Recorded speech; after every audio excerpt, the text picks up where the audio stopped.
En el altar halló dispuestos los ornamentos, el cáliz y la patena sobre el ara cubierta de un blanco mantel, y a un lado el misal, y también el vino para el sacrificio, y una hostia grande y otra pequeña. Fray Simón de Samaría preguntó asombrado: ¿quién ha preparado esto? Yo misma, dijo Juana Tabor. Suponía que vendría conmigo. Ayer me lo procuré todo. ¿Y dónde lo obtuvo?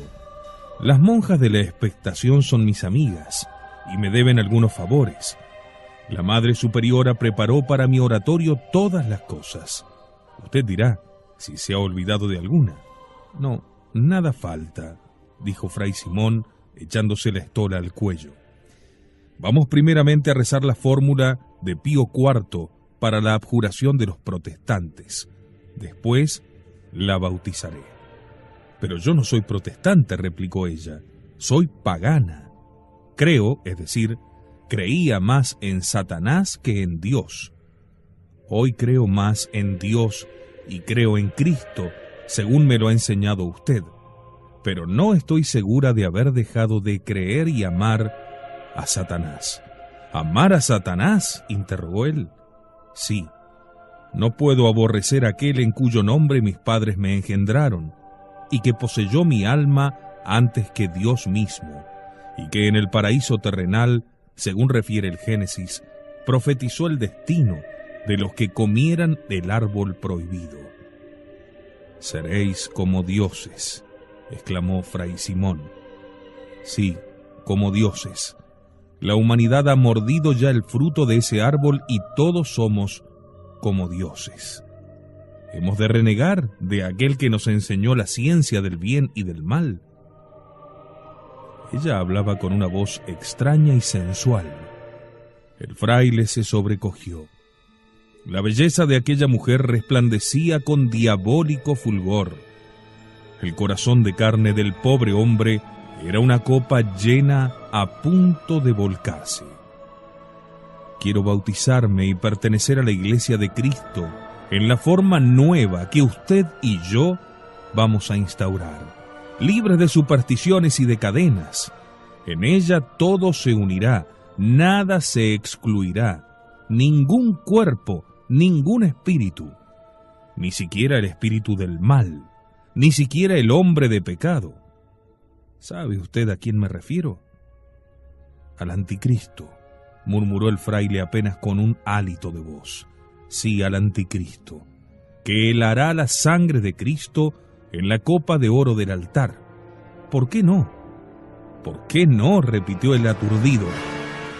Esa, en definitiva, es la iglesia que yo he soñado, la iglesia sin fórmulas, en que no se excluya ni al mismo Satanás y todos se alimenten de la carne de Cristo. Juana escuchó con deleite la blasfemia del desventurado, a quien hacía delirar su inquina contra Roma, enconada por la pasión que ella le insuflaba como un fuelle infernal. La voy a bautizar sin preguntarle nada más y sin que abjure nada, y estoy seguro de que en los cielos los ángeles escucharán una voz parecida a la que hace 20 siglos escucharon las orillas del Jordán. Tú eres mi hija bien amada, en quien me he complacido.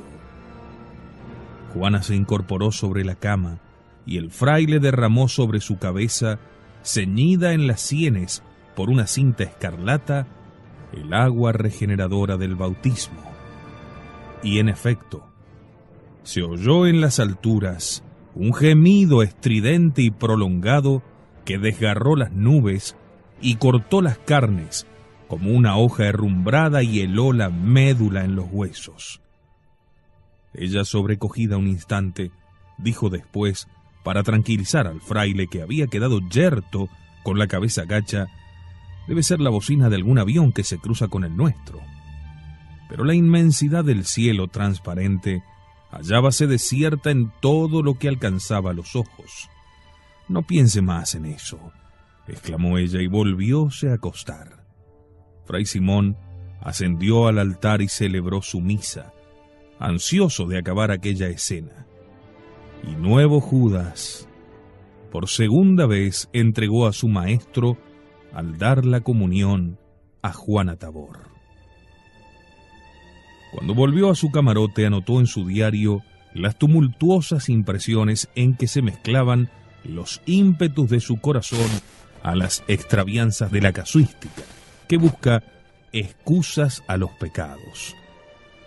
Acabo de decir la misa con mucha fe, recogimiento y fervor. Sin embargo, nunca la he dicho con tanta libertad de espíritu y con la voluntad casi resuelta de separarme de la Iglesia romana. Durante la comunión me repetía en voz baja al mismo tiempo que con el corazón: salir de la Iglesia romana, pero ser de vuestra verdadera Iglesia, oh Jesucristo. No bien terminó, entró un criado trayéndonos un suculento desayuno que ella y yo compartimos alegremente. Oh vida familiar, vida de amor, perfume de cielo, respirado junto a la cama de ella. Nada de esto es inútil ni para mi alma, ni para su alma, ni para la humanidad. Juana me ha preguntado cuáles son mis ideas acerca del anticristo. Cuando le hablo del hijo de perdición, como lo llama San Pablo, fulgura su mirada y se extravía su juicio. Quiere a toda costa que su marca, el misterioso 666, la lleve en mi brazo yo como un signo de libertad y de amor. Pero qué infantil ocurrencia. No me he decidido a complacerla, aunque no veo en ello nada malo. Cuando esté en Buenos Aires, tal vez, pero pienso y le digo: ¿por qué he de llevarla yo cuando usted misma no la lleva? Y le muestro su brazo perfecto y limpio, y ella ríe. Al día siguiente el fraile dijo su segunda misa en la Atanora, que volaba sobre los mares y bajo las constelaciones asiáticas. Cada vez, Fray Simón de Samaría se alejaba más de la comunión católica, y tanto no lo advertía que llegó a escribir en su cuaderno: acabo otra vez de celebrar con la misma libertad que tendría un protestante que creyera en la presencia real sin inquietarse de la transustanciación. Me siento lo suficientemente libre para dar la comunión a un no católico, para consagrar la Eucaristía en una casa particular, prescindiendo de oraciones y ceremonias de la misa. ¿Cómo estoy avanzando rápidamente en la vía de esta santa libertad y de este santo y virginal amor?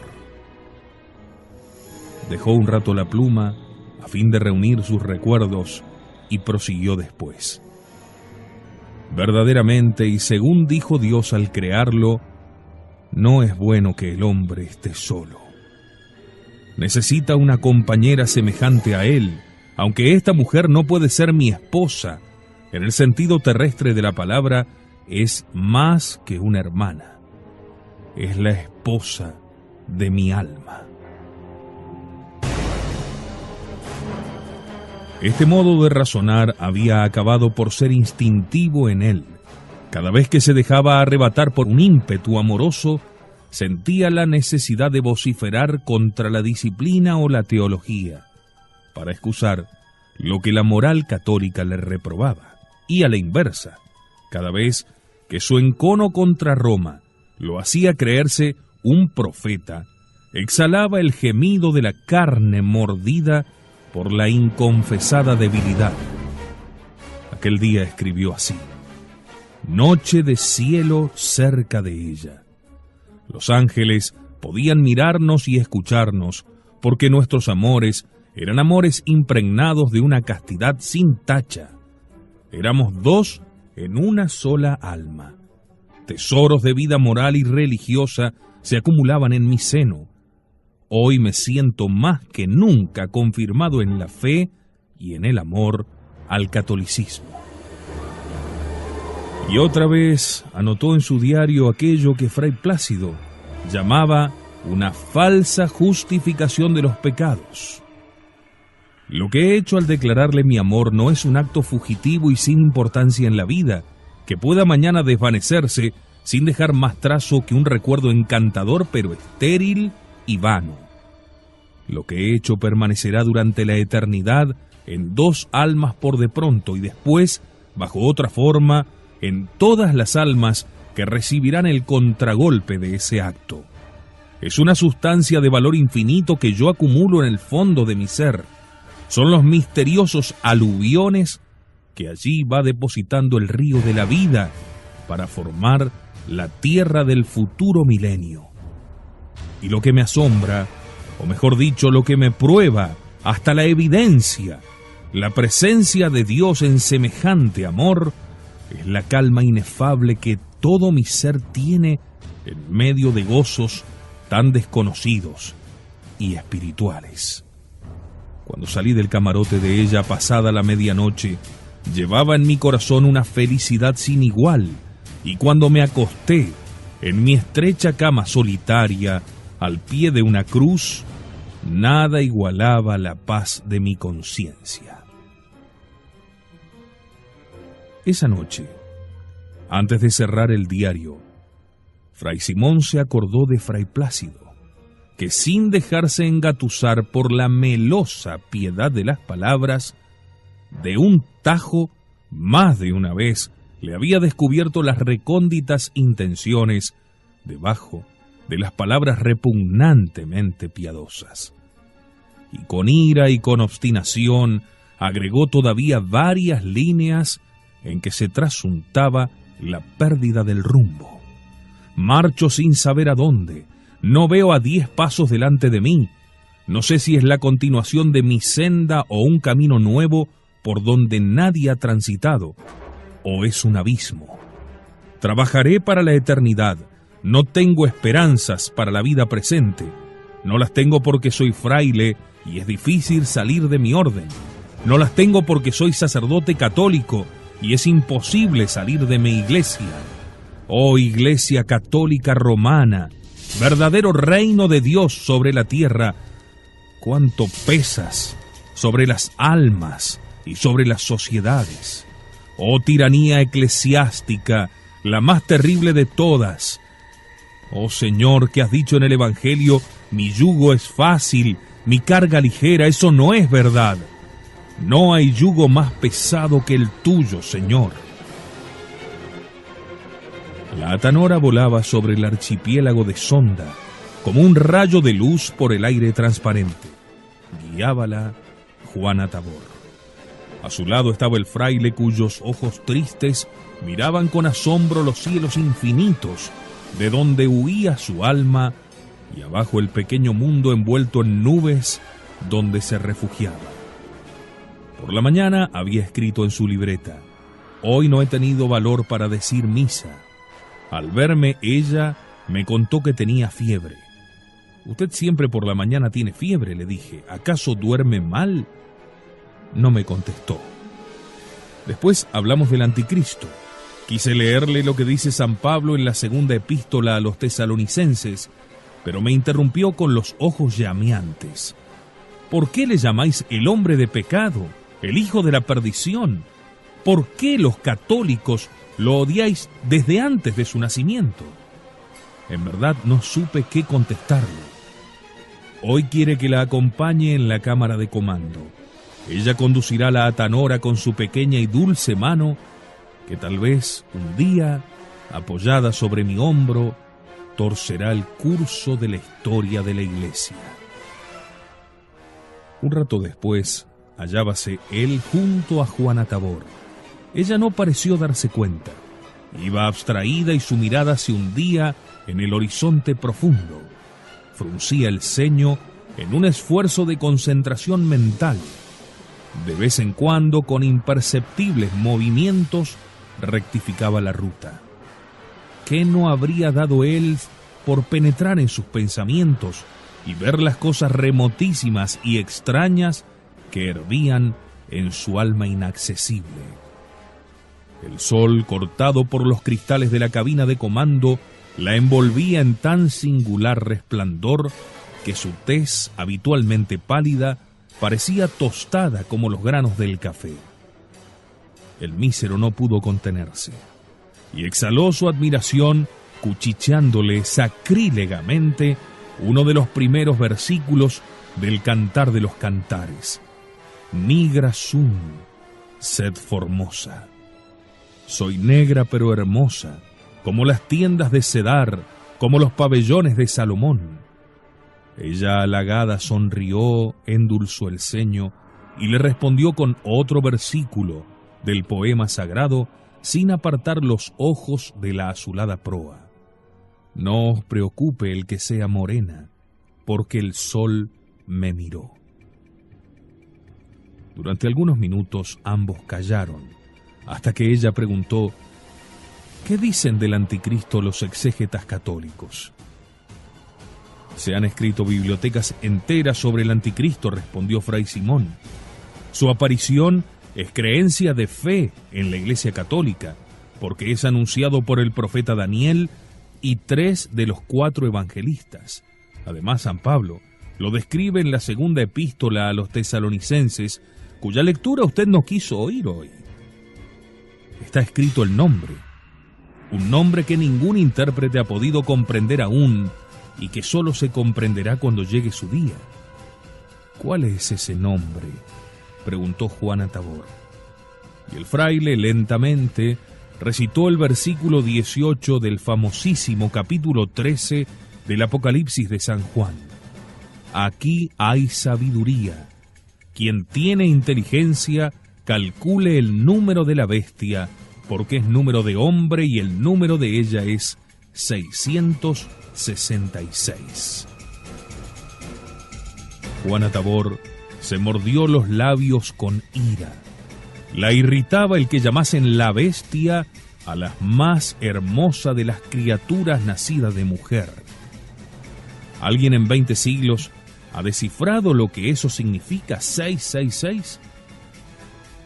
Ese pasaje, al igual de muchos otros de los libros santos, contestó Fray Simón, se encuentra sellado y solo será comprendido por los contemporáneos del anticristo.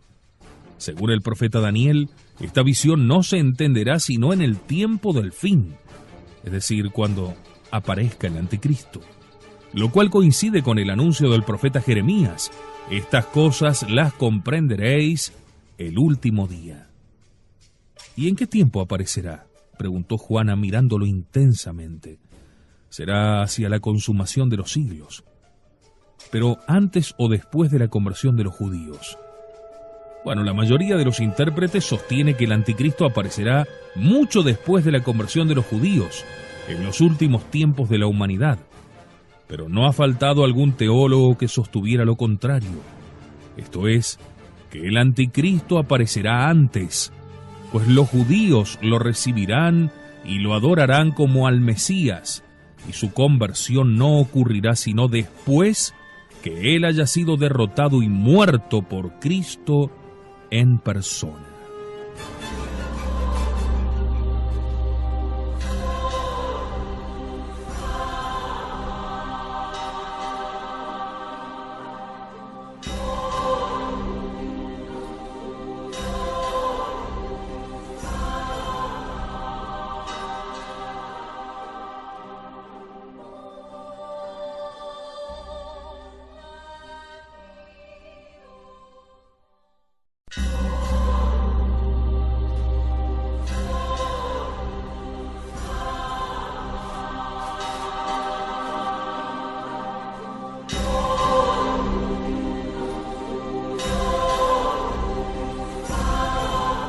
La mayoría de los intérpretes sostiene que el anticristo aparecerá mucho después de la conversión de los judíos en los últimos tiempos de la humanidad.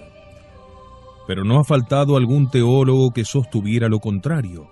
Esto es, que el anticristo aparecerá antes, pues los judíos lo recibirán y lo adorarán como al Mesías, y su conversión no ocurrirá sino después que él haya sido derrotado y muerto por Cristo en persona, dijo Fray Simón. Las manos de Juana Tabor se crisparon sin soltar el volante, y sus labios repitieron en voz baja: derrotado, muerto. ¿No cree usted que el anticristo será invencible e inmortal? En sus primeras batallas será invencible, contestó el fraile. Moverá guerra a los santos y los vencerá. Pero a los 42 meses de su reinado aparecerá Jesús y lo exterminará con el soplo de su boca. El anticristo será destruido, profetiza Daniel, sin violencia de mano. Juana Tabor reflexionaba sobre aquel plazo de 42 meses a que se reducía el reinado del anticristo. «Bah», exclamó de improviso, «¿qué saben sus libros ni sus sabios de estas cosas? En suma, hay quienes sostienen que el anticristo tardará mucho en aparecer, porque vendrá después de la conversión de los judíos, que todavía está muy lejana, y hay otros que piensan que va a venir antes. Créame, Fray Simón, estos son los que están en la verdad. Sí, tal vez ocurra así, que el anticristo aparezca mucho tiempo antes del fin y sea un prodigioso esfuerzo del infierno para oponerse al definitivo reinado de Jesucristo en el mundo. Y dígame, ¿qué dicen los intérpretes de cómo será el anticristo? Bueno, será el más hermoso y el más sabio de los hombres. Remedará a Cristo en los milagros, para que los hombres lo adoren como a Dios. Golpeando la tierra con el pie causará terremotos por su diabólico poder. Será impúdico, se entregará a todas las concupiscencias de la carne. Será valiente y vencerá a todos los reyes. Congregará a los judíos dispersos y será reconocido rey de Israel. Reconstruirá Jerusalén, su capital, y levantará de nuevo el templo. Los judíos lo recibirán como Mesías, y la tierra se postrará delante de él. Los cristianos se negarán a adorarlo y serán martirizados. Y la iglesia volverá a ocultarse en las catacumbas. Pero toda esta gloria infernal no durará más que un tiempo, 2 tiempos y un medio tiempo. Es decir, 3 años y medio según Daniel, o 42 meses, como dice el Apocalipsis. Pero ¿y cuándo empezarán a ocurrir todas esas cosas? ¿Acaso no es hora ya? Fray Simón respondió con un versículo del cántico de Habacuc, que se reza en el oficio del Viernes Santo. Sí, ya es hora. El abismo ha hecho oír su voz. La humanidad ha roto el 6º sello del libro apocalíptico. Créame que presenciaremos cosas terribles. Ella lo azotó con desdeñosa mirada que él veía resplandecer hasta en lo más oscuro de la noche. «Cuán poderoso sería usted», le dijo Juana Tabor, «si libre de una vez de los prejuicios, subiera al púlpito y si la palabra estallara, no en nombre del verbo caduco, sino del verbo nuevo, y hablase no como uno de los 100.000 sacerdotes del Vaticano, sino como el profeta anunciador del anticristo. ¿No ha sentido en el ardor de su sangre que es usted el primogénito de una nueva alianza divina? Respóndame, por favor, pero antes de responderme, béseme». El infeliz, en la cuesta de todas las prevaricaciones, pues había ya quebrado los 2 puntales de su vocación, la oración litúrgica y la obediencia al Papa, se levantó hipnotizado y besó la cara dura y fría de Juana Tabor. Y balbuceó: «Tampoco yo tenía mi verdadero nombre. Deme usted el nombre que quiera. Usted es la sustancia más sólida de mi religión, un instrumento nuevo para salvar el mundo. Este amor será una base de piedra sobre la que se levantará la iglesia del porvenir». ¿Qué iglesia?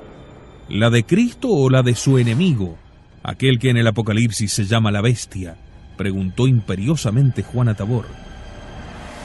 Él no se atrevió a negar al maestro y permaneció mudo. Ella comprendió su batalla interior y lo acorraló entonces. «Escúcheme, el anticristo existe ya. Yo lo he visto, lo he adorado y él me ha amado. y en señal de su alianza me ha dado un algodón teñido con su sangre. Escúcheme bien.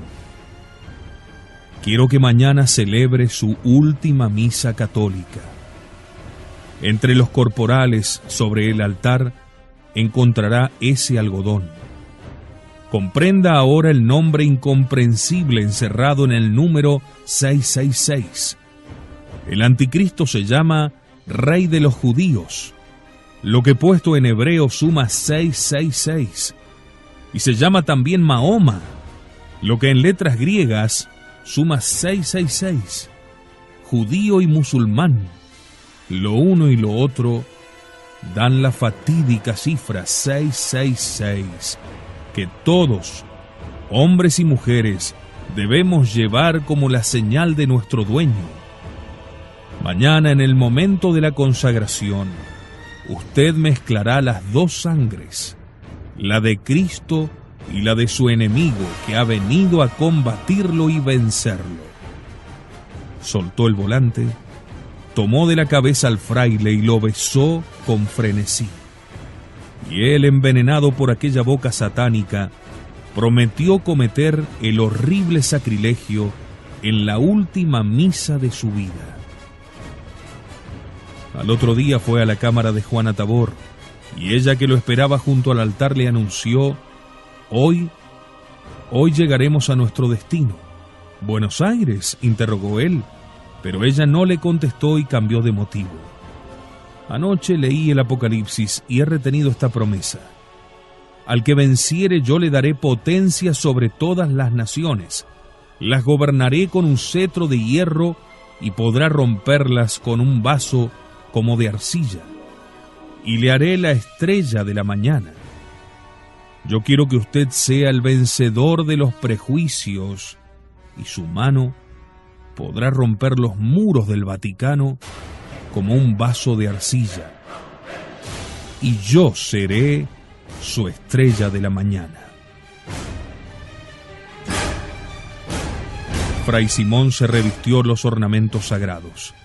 Había resuelto eludir el sacrilegio material. Iba a celebrar sin intención de consagrar y sin pronunciar las omnipotentes palabras que transforman el pan y el vino en la carne y la sangre de Cristo. Toda la religión católica se encierra en aquella ceremonia. Cada movimiento de la Santa Misa Católica tiene un significado trascendental y un uso milenario. Por siglos y siglos, millones de celebrantes los han repetido exactamente, creyendo que en la mayor exactitud hay un mayor fervor, de tal manera que puede afirmarse que un sacerdote pierde el espíritu sacerdotal en la medida en que se va apartando del estricto ritual codificado finalmente en el Concilio de Trento. Hacía tiempo que Fray Simón era descuidado en celebrar su misa. Omitía algunas ceremonias, hacía las genuflexiones incompletas, pasaba por alto o pronunciaba mal las oraciones litúrgicas, e interiormente se excusaba criticando los formulismos estériles, la oración reglamentada. Iba acostumbrándose para más graves transgresiones. No se llega jamás de golpe a la suprema rebeldía. Se comienza siempre infringiendo las rúbricas y mofándose de lo que fastidia cumplir, porque se ha perdido el espíritu, que da la clave y ayuda a entender y a gustar. Toda ceremonia litúrgica tiene un sentido recóndito, inaccesible para los soberbios, pero claro y manifiesto para los humildes. Una cruz trazada con la mano, 3 cruces sucesivas, una genuflexión, una oración en voz alta, seguida de otra en voz baja, un ósculo sobre el borde de la patena o sobre una página del misal. Se encadenan como las notas de una sinfonía sublime, en que hallan sabor y alimento el corazón, la imaginación y la inteligencia.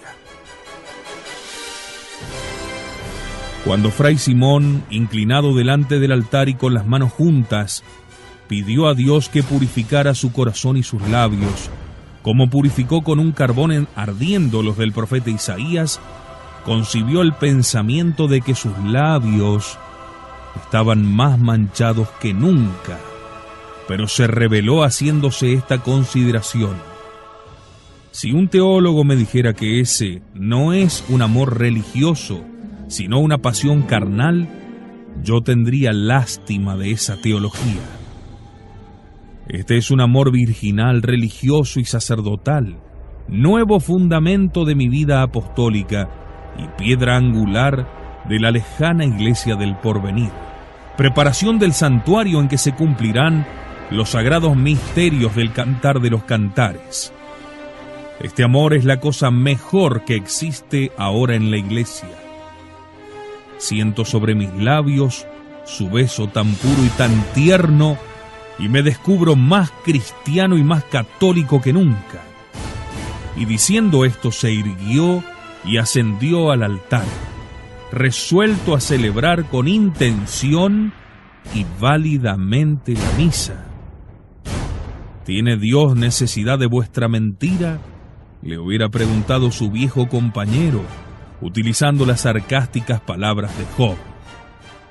Fray Simón iba como un hombre que corre cuesta abajo por la ladera de una montaña. El viento zumba alrededor de la cabeza, hiérese en las piedras del sendero, mas ya no puede detenerse y hasta encuentra razones para apretar el paso. La fórmula del prefacio, con la cual se inaugura la parte de la misa en que el sacerdote se transforma en un ser superior a los mismos ángeles, le pareció hermosa y la rezó con énfasis pero sin fervor. Santo, santo, santo es el Señor Dios de los ejércitos. Los cielos y la tierra están llenos de vuestra gloria. Hosana en lo más alto de los cielos. Bendito sea el que viene en nombre del Señor. El fraile podía sentir los perspicaces ojos asiáticos espiando sus ademanes. Extendió las manos sobre el cáliz y sobre las dos hostias que iba a consagrar, una grande para él y otra pequeña para ella, y rezó la preciosa deprecación que comienza con estas palabras: Anc igitur oblationem servitutis nostre, en la que le pedía al Señor se dignara aceptar con bondad aquel sacrificio y contara al sacerdote y a los fieles presentes en el número de los escogidos. Juntó las manos, hizo 4 veces el signo de la cruz, luego una nueva cruz sobre el pan y otra sobre el vino, y tomó la hostia entre el pulgar y el índice de ambas manos. Apoyó los codos en el altar y agachándose pronunció las sacramentales palabras que hacen arrodillarse a los ángeles del cielo. Hoc est enim corpus meum.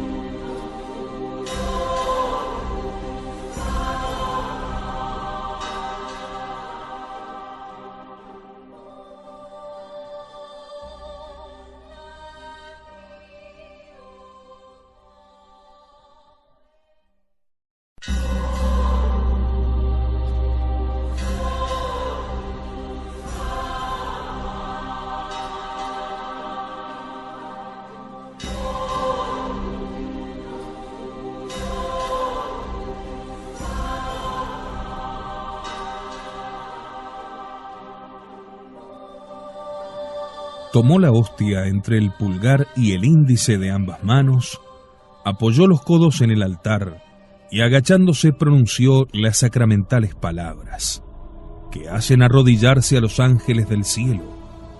Hoc est enim corpus meum. Un instante después se arrodilló y de nuevo dejó la hostia y articuló sobre el vino las palabras litúrgicas.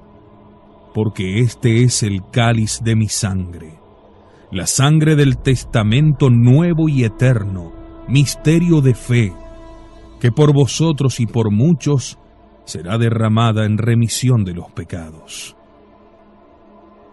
Enseguida comió el pan y bebió el vino, y dio la comunión a Juana Tabor.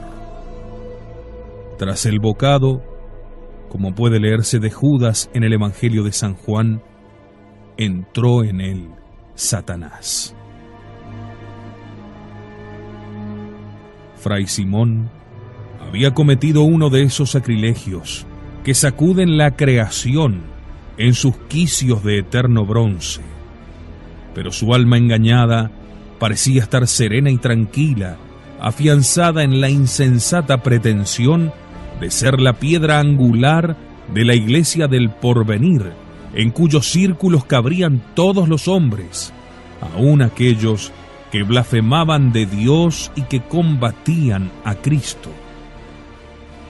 Terminada la misa, volvió a su camarote y escribió en su diario: acabo de decir la misa con un gran consuelo y una gran tranquilidad.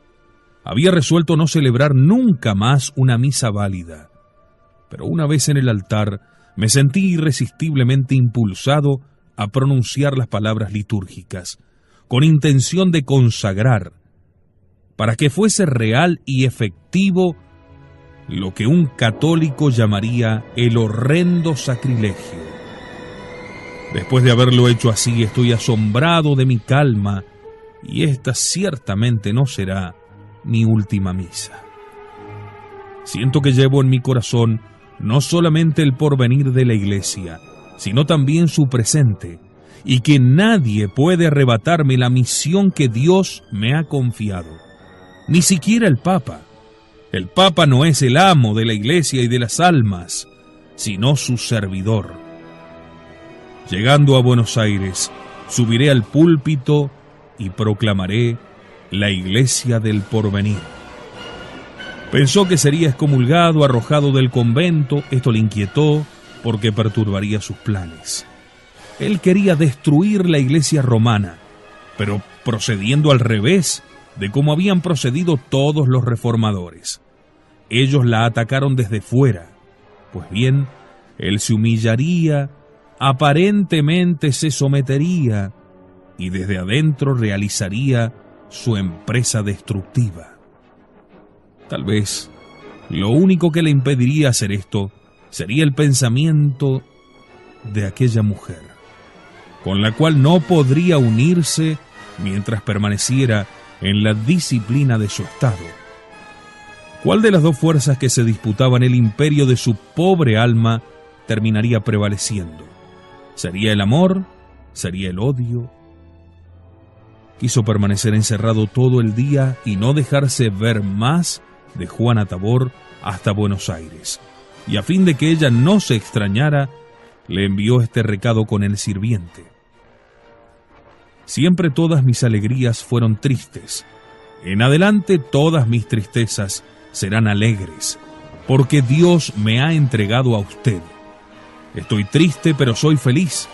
Llevo en mi corazón la iglesia que he buscado en vano durante 30 años. Como los levitas del desierto, sostengo el arca de alianza sobre mis hombros y marcho hacia la tierra prometida. Tal vez no la vea, pero el tabernáculo del Señor entrará en ella, y todos los pueblos, comulgando en la libertad y la democracia, descansarán a su sombra. Me siento a la vez triste y feliz, lleno de vida cerca de la muerte. Me siento completamente suyo, todo entero y para siempre, en esta vida y en la eternidad. Siento que la nueva iglesia ha comenzado con mi bendición de sacerdote sobre su cabeza y sobre sus labios con mi beso santo. Una flor virginal ha abierto sobre el viejo tronco ennegrecido. Ya el invierno ha pasado. He aquí la primavera. Ella tampoco se dejó ver ni le habló por teléfono, pero le contestó con una pequeña esquela: ¿por qué estar triste? El destino de una humanidad nueva se afianza en usted y en mí. De nuevo nos vamos a alejar y usted será combatido por los enemigos de adentro y de afuera de su alma. El fraile volvió a pensar en lo que creía ser su misión sacerdotal, con lo cual anestesiaba su conciencia torturada y escribió todavía algunas páginas más. Mientras digo la misa, mi corazón es como la playa del mar, un incesante vaivén de las olas. Llegó a pensar en las enormidades más extrañas e inverosímiles. Hombre de deseo eres tú. Siento que me alejo de Roma, conservándome dentro del espíritu del catolicismo. En esta combinación tan dolorosa y armoniosa del aislamiento y de la unidad, de la obediencia y de la libertad, en estas oscuridades y estas tempestades en que marcho y trabajo, procedo a ciegas, pero bajo la mano de Dios. Realizo una obra que yo mismo no comprendo y sobre cuyo porvenir no podría explicarme en detalle, pero tan real y misteriosa como grande y peligrosa. Estoy abriendo los cimientos de una nueva iglesia, o mejor dicho, de una nueva estructura de la iglesia eterna. Jerusalén nueva, siempre nueva. Corrió las cortinas para que la implacable luz de las alturas no le molestara y se adormeció en la cucheta. Tuvo ensueños de delirio, soñó que era papa por elección popular, pero su pensamiento no tardó en cambiar de norte y se orientó desde el éxito mundano hacia aquella mujer. ¿Quién compensaría su sacrificio si renunciaba a ella? ¿Quién se lo agradecería? No. Se levantó resuelto a cortar amarras con Roma y, como quien da una buena noticia, comunicó a Juana Tabor sus propósitos con estas líneas. Llego en este momento a la solución de la gran crisis de mi fe. Ahora por fin me siento libre de las ataduras extrañas y rígidas de la ortodoxia romana, y por eso mismo me hallo sólida y más alegremente establecido en la verdadera Iglesia Católica de Jesucristo. La verdad definitiva y única es que no soy ni católico, ni cismático, ni deísta, sino soy de la Iglesia de los que esperan. Cuando llegue a Buenos Aires, abandonaré el convento y hablaré sobre los techos de la ciudad como un apóstol y un mártir. He prometido a Dios no dejar pasar un día sin ejecutar algún acto grande o pequeño contra Roma. Comenzaré combatiendo con la palabra y el ejemplo contra el celibato eclesiástico. Oh, Juana, cómo vienen a mi memoria aquellas amorosas palabras del Cantar de los Cantares. Ya el invierno ha pasado, las flores han aparecido sobre la tierra y ha llegado el tiempo de los cantos. El arrullo de las palomas se ha hecho sentir en las campiñas. Levántate, amiga mía, hermosa mía, y ven.